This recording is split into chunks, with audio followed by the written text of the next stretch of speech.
우리 하나님 말씀 함께 보시겠습니다. 구약 성경 이사야서 40장 28절에서 31절까지의 말씀입니다. 제가 가진 성경 구약 성경 1014페이지에 있는 이사야서 40장 28절에서 31절까지 우리 한 절씩 교독하시고 31절 같이 읽으시겠습니다. 다 찾으신 줄로 알고 제가 봉독하겠습니다. 야곱아, 너는 알지 못하였느냐? 듣지 못하였느냐? 영원하신 하나님 여호와 땅 끝까지 창조하신 이는 피곤하지 않으시며 곤비하지 않으시며 명철이 한이 없으시며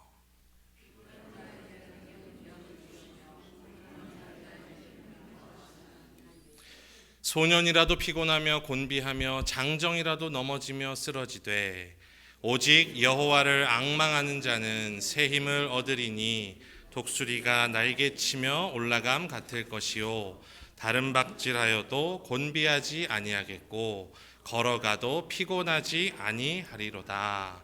아멘. 할렐루야. 오늘 주일 예배에 오신 모든 분들 주님의 이름으로 환영하고 축복합니다. 우리 주 예수님의 은혜와 평강이 항상 함께 하시기를 주님의 이름으로 축원합니다. 인생의 남은 배터리가 1%일 때, 인생의 남은 배터리가 1%일 때라는 제목으로 하나님 말씀 증거하겠습니다. 제목을 보시고 어떤 느낌이 드세요? 기분이 좋은 분도 계실 수가 있을까요? 뭔가 촉박한 마음, 조급해지는 마음. 1%가 되면 그 아이콘의 색깔도 달라집니다. 스마트폰의 아이콘의 색깔도 뭔가 경고를 나타내는 빨간색을 표시를 하죠.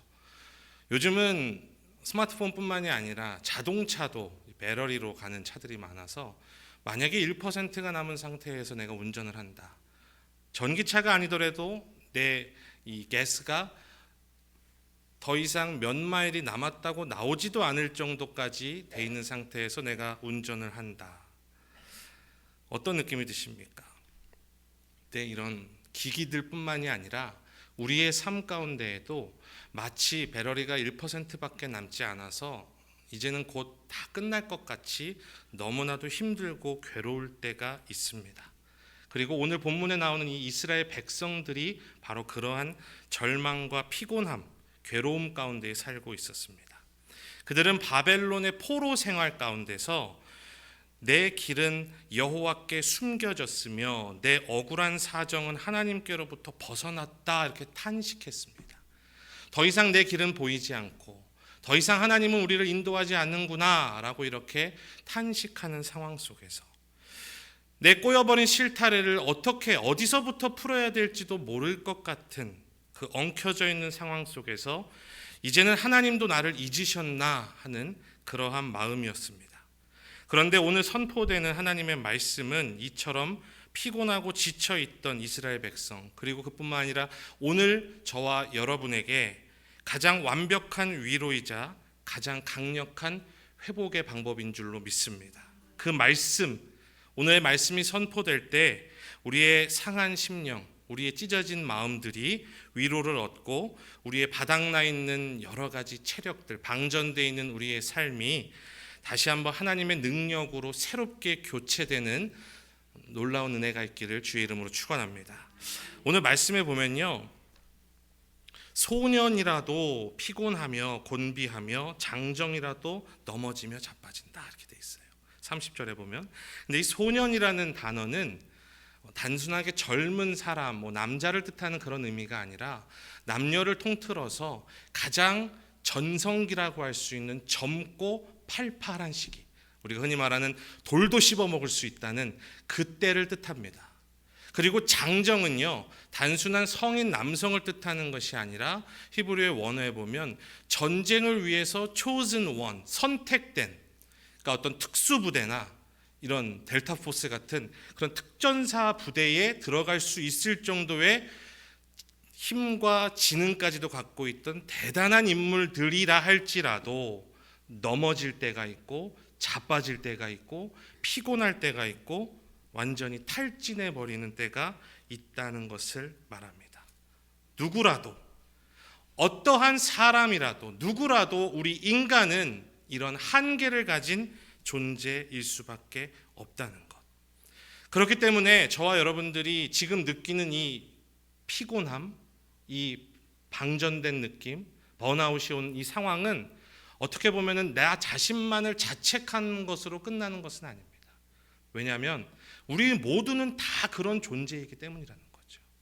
하나님과 연결되지 않고는 반드시 무너질 수밖에 없는 존재가 우리 인간이라는 것. 어떻게 보면 그것을 인정하는 순간 우리가 아까 찬양했던 것처럼 그때에 비로소 하나님이 일하기 시작하시는 그 순간인 줄로 믿습니다. 사람들 앞에서 내가 강한 척하고 사람들 앞에서 내가 연극하는 것처럼 살아가는 것, 그것이 아니라 하나님 앞에서 하나님 나는 연약합니다. 하나님 나는 부족합니다.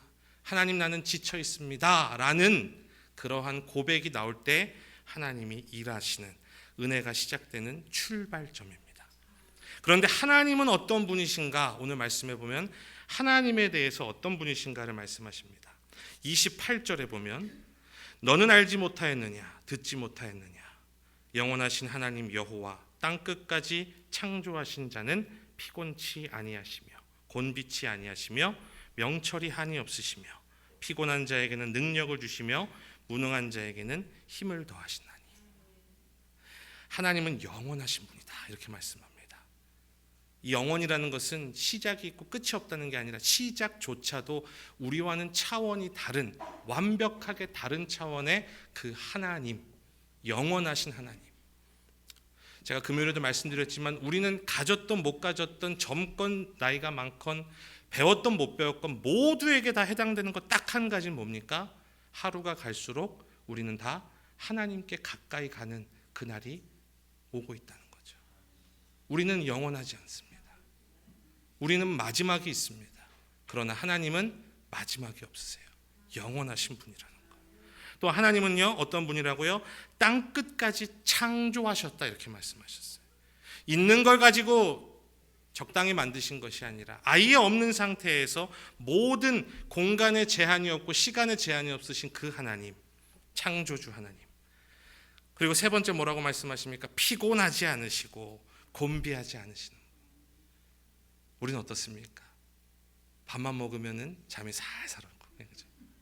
근데 그게 어떤 나이 때문인 것이 아니라 이 혈당 스파이크가 오게 되면 우리 몸이 연약하다 보니까 졸음으로 온다 그러잖아요. 우리는 다 한계가 있어요. 근데 하나님은요 졸지도 않으신대요. 와, 피곤하지도 않으시대요. 그것이 바로 하나님이시라는 거예요. 네 번째로 주님의 명철이 한이 없으시다. 지혜가 끝이 없으시다는 거예요.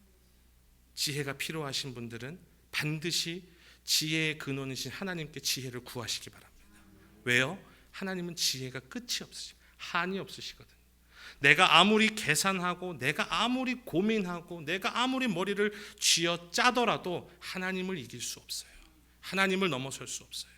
그런데 그 하나님이 내 안에 들어온다고 생각을 해보십시오. 얼마나 그 놀라운 지혜가 우리 삶을 통해 펼쳐질 수 있을까요? 하나님은 그러한 하나님이시라는 겁니다. 하나님은요 우리를 다 알고 계시고요. 그 하나님 우리의 모든 것을 다 살피시는 분입니다. 우리의 머리카락 숱까지도 세신다고 하신 그 하나님. 그런데 오늘 말씀에서는 중요한 것을 이야기합니다. 31절에 뭐라고 되어 있습니까? 오직이라는 것은 다른 건 없다는 겁니다. 오직 하나님과 우리 사이에서 어떻게 이 연약한 한계가 있는 우리가 그 전능하신 하나님과 연결될 수 있느냐. 그 방법은 31절 우리 앞부분 한번 같이 보실까요? 시작. 오직 여호와를 앙망하는 자라고 되어 있습니다. 방법은 오직 하나, 여호와를 앙망하는 것이다. 근데 이 앙망이라는 단어가 중요한데요. 앙망은 카와입니다. 여러분 악망을 생각하면 어떤 생각이 이미지가 떠오르세요? 우리 한번 그림에 보시면 알 수 있는데 우리가 흔히 생각할 때 영어 성경에도 hope in wait라고 되어 있습니다. wait for.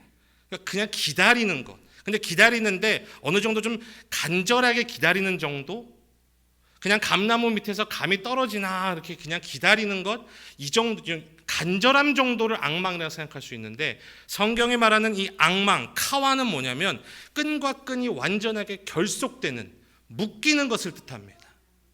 그렇기 때문에 떨어지지 않는 것, 풀리지 않는 그 매듭과도 같은 것, 그것이 바로 앙망이다. 우리 한번 사진 한번 보여주실래요?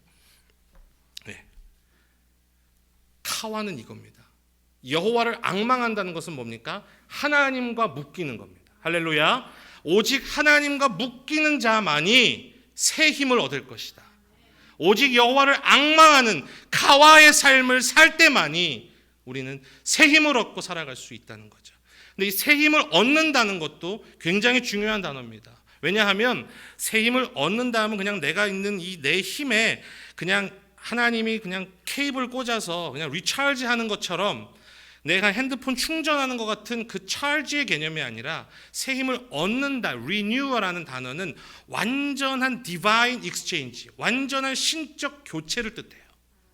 제가 예전에 제가 가지고 있는 그 맥북 랩탑을 하고 있는데 어느 날 갑자기 테이블에 올려놓고 사용을 하는데 얘가 똑바로 이렇게 놓여지질 않는 거예요. 우들두들두들 움직이는 거예요. 저는 테이블이 잘못됐나 이렇게 봤더니 바닥이 밑에가 이만큼 부풀어 오른 겁니다. 컴퓨터가. 가져갔더니요, 배터리가 완전히 이렇게 터지기 직전까지 부풀어 올랐다 그래요. 근데 그 상태에서 충전을 해도 충전은 됩니다. 쓸 수는 있어요. 그런데 100% 충전되진 않겠죠. 그리고 쓰다 보면 점점 더 망가지겠죠. 오늘 말씀에 새로운 힘을 얻는다는 것은 이 정도의 찰지가 아니라 완전히 제가 가져갔더니 새 거로 교체해야 된다 그러더라고요. 아예 밑판까지 싹 다 교체했습니다.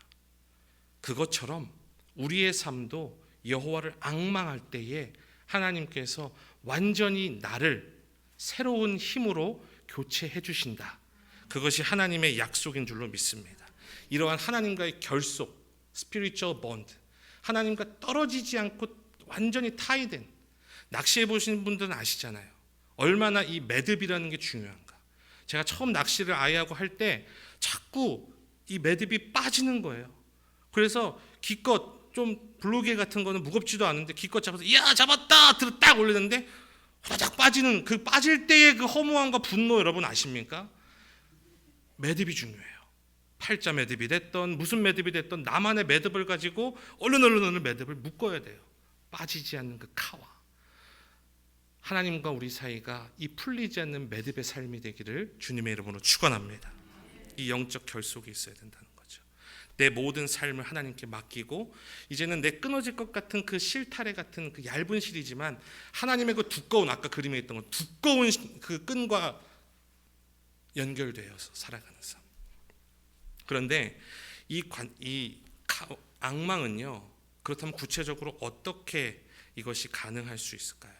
그것은 예배와 기도로 가능하게 되는 거거든요. 그렇기 때문에 우리가 하나님께 앙망한다는 것은 하나님께 온전한 예배를 드려야 된다는 것입니다.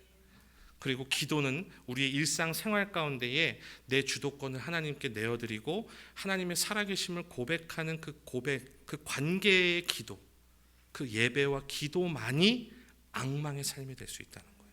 그리고 그 앙망했을 때에 하나님의 약속이 31절에 또 나옵니다. 뒷부분입니다. 새 힘을 얻으리니 다음부터 독수리 날개치며부터 함께 보겠습니다. 시작. 독수리의 날개치며 올라감 같을 것이요 다른 박질하여도 곤비치 아니하겠고 걸어가도 피곤하지 아니하리로다. 하나님과 꽉 묶여져 있는 자에게 세 가지 약속하셨습니다. 첫 번째는 비상입니다. 두 번째는 달려감입니다. 마지막 세 번째는 일상 가운데 걸어가면서의 축복을 하나님이 약속하셨습니다. 독수리가 날개치며 올라감 같을 것이다. 이것은 우리 인생의 영적 비상, 날아오름을 뜻합니다. 작은 새들 보면 특징이 어떻습니까? 얘네들은 막 바빠요. 바닥바닥바닥바닥바닥 거리죠. 바람이 불면 어떨까요? 둥지에 숨거나 바람에 휩쓸려서 휘둘리고 맙니다. 그런데 독수리는 구조적으로 다르다고 합니다. 이 날개를 펼치고 고정하는 데에 근육이 들어가지 않고 뼈 자체가 그렇게 되어 있어서 날개를 펴고 바람이 왔을 때 오히려 그 바람을 타고 날아가는 것을 볼 수가 있죠. 제가 사진 한번 보여주시죠. 제가 찍은 사진인데요. 잘 보이시나요? 네. 그 디어필드에 있는 그 슈갈로프 마운틴 그 뷰 포인트가 있습니다. 거기에 갔는데 뭔가 정말 멋지다라고 표현할 만한 이 독수리가 확 돌더라고요. 크게 원을 그리면서 뱅글뱅글 천천히 나는데 날개를 파닥이지 않고 그대로 떠 있습니다. 그러면 쫙 날아가요. 저걸 보면서 독수리 같이 날개를 치며 올라감 같을 것이요. 그것이 바로 이것이구나. 이 새의 방법은 바람에 맞서 싸우기보다 오히려 그 바람에 몸을 맡겼습니다. 사랑하는 성도 여러분, 우리의 삶에도 거친 바람이 있습니다. 우리가 맞으면 죽을 것 같은 거친 바람이 있어요. 재정의 위기가 있을 때가 있고요. 당장 갚아야 될 카드빚 날짜가 다가올 때도 있습니다. 육체의 질병, 예기치 못했던 어려움들, 우리를 괴롭히는 사람들이 있습니다. 수군거림, 시기와 질투, 도저히 풀리지 않는 답답한 환경, 이 거센 폭풍이 저와 여러분에게 막 몰아칩니다. 그때 우리는 어떻게 해야 될까요? 여호와를 앙망해야 돼요. 하나님께 묶여야 돼요. 한 번의 예배라도 내 목숨을 걸고 주 앞에 예배함으로써 주님, 내가 주님만 바라보겠습니다. 그때 주님의 축복의 약속이 뭐라고요? 날아오르게 해주신다는 거예요. 오히려 그 바람을 통해서 내가 더 날아오른다는 겁니다. 믿음의 날개를 활짝 폈을 때 그 바람이 나를 죽이는 바람이 아니라 나중에 돌아봤을 땐 그 고난이 나를 날아오르게 하는 고난이었구나. 그 사람의 그 말이 나를 날아게 오르게 하는 바람이었구나 라고 고백하게 되는 저와 여러분 되시기를 주님의 이름으로 축원합니다. 두 번째는 다름박질하여도 곤비하지 않을 것이다. 이런 달려가는 상황은 이머전시한 상황이라고 볼 수 있습니다. 우리가 평상시에 편안하게 살다가 폭풍처럼 몰아치는 어떤 긴급한 어떤 예외적인 그런 요구들, 그런 상황들에 우리가 맞닥뜨릴 때가 있거든요. 갑작스러운 사고가 날 때도 있고요. 다급한 질병이 생길 때도 있고요. 아무 문제 없을 것 같은 내가 믿고 있었던 그 사람으로부터 어려움을 당할 때도 있습니다. 사업장에서의 어려움도 있을 수 있고요. 자식으로부터 어려움을 당할 수도 있습니다. 그 정신없는 상황, 그러한 다름박질해야 되는 상황 가운데서 하나님께 영적으로 결속된 사람은 어떻다고요? 지치지 않는다는 겁니다.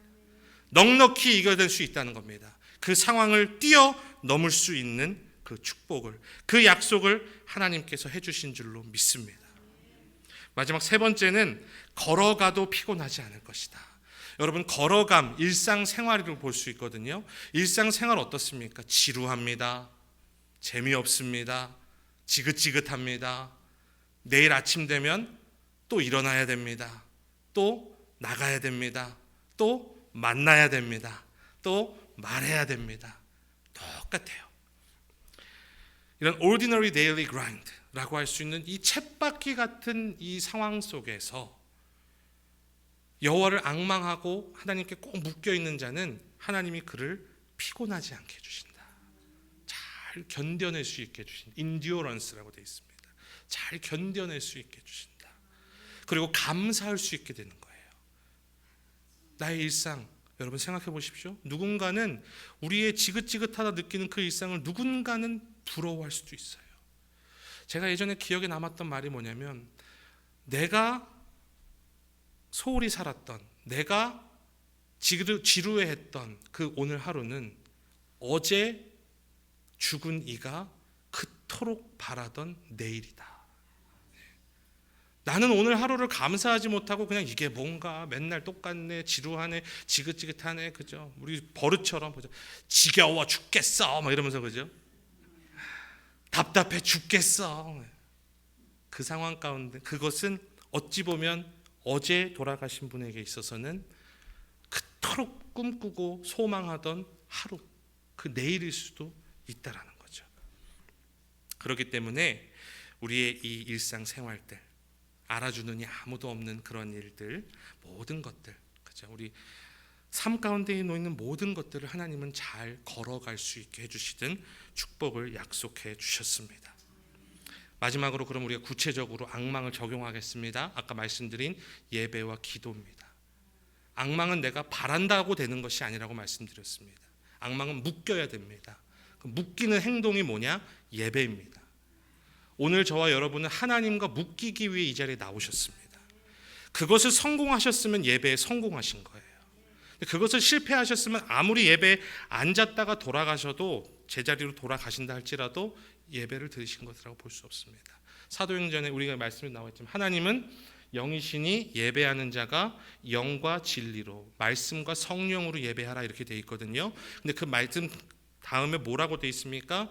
하나님은 어떤 사람을 무엇을 찾는다고요? 예배하는 자를 찾는다고 돼 있습니다. 잘 생각해야 됩니다. 예배를 찾으신다고 되어 있지 않습니다.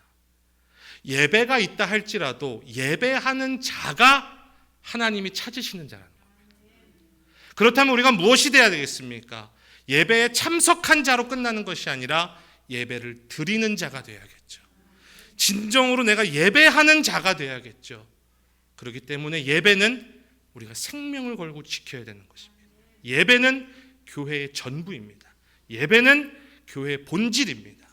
이것은 국민 의례와 같이 그냥 교회니까 하는 하나의 어떤 의식, 리추얼이 아닙니다.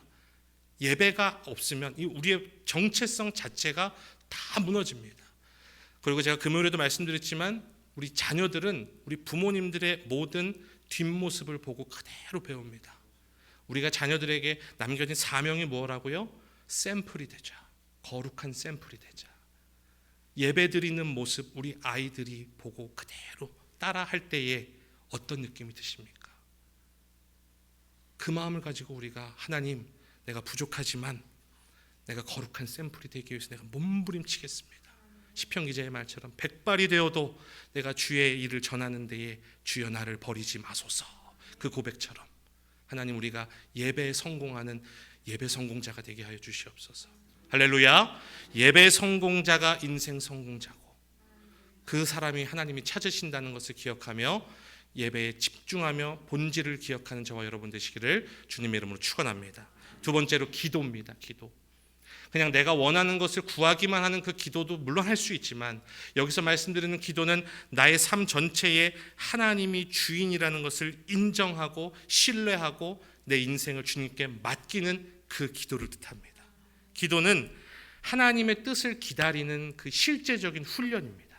내가 여호와께 앙망하는 거. 하나님, 내가 사업을 시작했습니다. 내가 주님 잘 되고 싶습니다. 하나님 도와주시옵소서 하는 바램으로 끝나는 것이 아니라 앙망, 묶임으로 가는 것, 구체적인 기도가 있어야 된다는 거죠. 하나님 앞에 진실한 마음으로 주님, 나를 돌아봐 주시고 나를 도와주시옵소서. 내 인생의 주인은 주님이십니다. 이 맡김의 기도, 내 마음대로 내가 모든 것을 다 통제하려던 것들, 그것을 다 내려놓고 나의 주관자이신 하나님께 인정하고 맡기는 기도 드리시기를 주님의 이름으로 축원합니다. 그리고 내 방식대로 응답되지 않는다 할지라도 오늘 읽었던 말씀처럼 하나님은 결코 지치지 않으시며 그 지혜가 명철이 한이 없으시다라는 그 사실을 믿고 인내하는 시간 동안에도 우리는 기도해야 돼요. 그 믿음의 기도, 이 예배와 기도, 이것이 앙망입니다. 이 예배와 기도를 통해 우리가 하나님께 묶임 바 되었을 때에 하나님께서 우리에게 완전한 새 힘, 완전한 새 능력으로 함께 해주실 줄로 믿습니다. 오늘 말씀의 결론을 맺겠습니다. 우린 다 연약합니다. 우린 지칩니다. 한계가 있습니다. 그러나 하나님은 그렇지 않으십니다. 나의 억울함과 사정을 다 헤아리시는 지혜의 하나님, 우주를 창조하시고 지치지 않으시는 영원하신 그 하나님을 주님은 앙망해라, 꼭 묶여라, 이렇게 말씀하십니다. 이제 우리의 인생을 하나님과 단단히 묶기로 결단하겠습니다. 오늘 이 시간 예배와 기도로 하나님과 단단하게 매듭을 묶는 시간 되시기를 바랍니다. 그 앙망으로 인해 우리를 망하게 할 것 같았던 환난의 그 바람은 오히려 우리를 날아오르게 할 것이고요, 다급하고 긴급한 상황 속에서 우리는 힘있게 달려갈 수 있으실 거고요, 일상생활 가운데에서도 우리는 넉넉하게 모든 삶을 견뎌내실 수 있습니다. 그 승리를 경험하시는, 여호와를 앙망함으로 주님 앞에 그 승리를 고백하는 저와 여러분 되시기를 주님의 이름으로 간절히 축원합니다. 기도하겠습니다.